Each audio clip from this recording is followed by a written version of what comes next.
strip and where it is used. Take an iron and a copper strip of the same size. Rivet them firmly together. Now heat the strip. The strip bends with the iron strip on the inside. This is because copper expands more than iron. In the bimetallic strip, we make use of the unequal expansion and contraction of copper and iron due to heat. Such a strip is used in electrical gadgets to help maintain a constant temperature. Now let us study about the expansion in liquids. Fill a test tube completely with water. Fit a glass tube in a hole in a cork and fit the cork on the mouth of the test tube. Ensure that the water in the test tube rises into the glass tube so that its level can be seen above the cork. Mark the level of water in the glass tube. Heat the test tube. Observe the level of water in the glass tube. We see it rising slowly. It means that, on heating, water expands.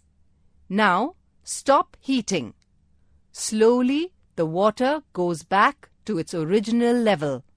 It means that, like solids, liquids also expand on heating and contract when heat is taken away. Let us proceed to expansion of gases. Take an empty test tube. Fit its mouth with a cork with a hole. Take a drop of colored liquid into a narrow bored glass tube. Fit this glass tube in the hole in the cork so that the drop of liquid can be seen above the cork. Now, heat the test tube and carefully observe the colored drop.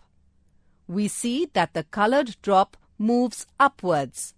Why does this happen? The heat makes the air in the test tube expand. The expanding air pushes the drop in the glass tube upwards. Now stop heating. The colored drop falls back to its original place. This tells us that substances in all three states, solid, liquid, or gas, expand when heated and contract when cooled. Children, you all must have seen a thermometer. So, let us study about it. A thermometer makes use of the property of the expansion and contraction of substances due to heat. Generally, mercury is used in the thermometer for the following reasons. 1. There is a big difference between the freezing point and boiling point of mercury. Its freezing point is minus 39 degrees Celsius and its boiling point is 357 degrees Celsius. 2. It is shiny and can be easily seen. 3. It does not stick to glass. 4. It expands regularly and uniformly in all conditions. Let us now see the construction of thermometer. A glass tube with a uniform bore is used to construct a mercury thermometer. It has a bulb at one end filled with mercury. The air in the tube is removed to create a vacuum in it and the other end is sealed. To mark the scale, the bulb of the thermometer is placed in ice and the level at which the mercury settles is marked as 0 degrees Celsius. Now, the bulb is held in steam coming out of boiling water. The new level of mercury is now marked as 100 degrees Celsius on the tube. The distance between the two marks is divided into 100 equal parts. Each part shows a difference of 1 degree Celsius. Do you know how the temperature of a furnace is measured? Can we use the laboratory thermometer to measure the temperature? No. We cannot use the laboratory thermometer to measure the temperature of a furnace because its temperature is above 1000 degrees Celsius. A different kind of thermometer is used for this purpose. It is called a pyrometer. Pyro refers to fire. This thermometer is made by joining together two different metals like copper and iron. The metals to be used are selected on the basis of the temperature to be measured. When one end of the combination is held in the furnace, an electric current passes through it. This electric current is measured to obtain the temperature of the furnace. Let us see how to measure heat. Take 200 grams of water in a beaker. Take 200 grams of cooking oil in another similar beaker. Measure the temperature of the water. Now, place it on a stand and heat it. Stir the water occasionally. Stop heating after 3 minutes and note the temperature of the water.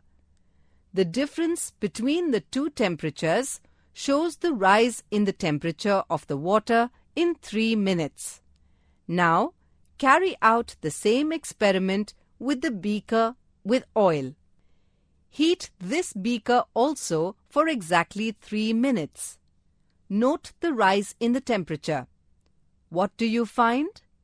We find that the rise in the temperature of oil was greater than that of water, even though the heat given to both the liquids was equal. What does this tell us? When equal heat is supplied to different substances, the rise in their temperature is different. Or, if we wish to see an equal, say 1 degree Celsius rise in the temperature of equal masses of different substances, different quantities of heat will have to be given. The heat required to raise the temperature of a certain mass of a substance by 1 degree Celsius is called the heat capacity of that substance. Specific heat. When heat capacity is mentioned, the exact quantity of the mass of that substance is not known. Hence, indicating the heat capacity does not serve much purpose. Therefore, a quantity known as the specific heat capacity or specific heat is used.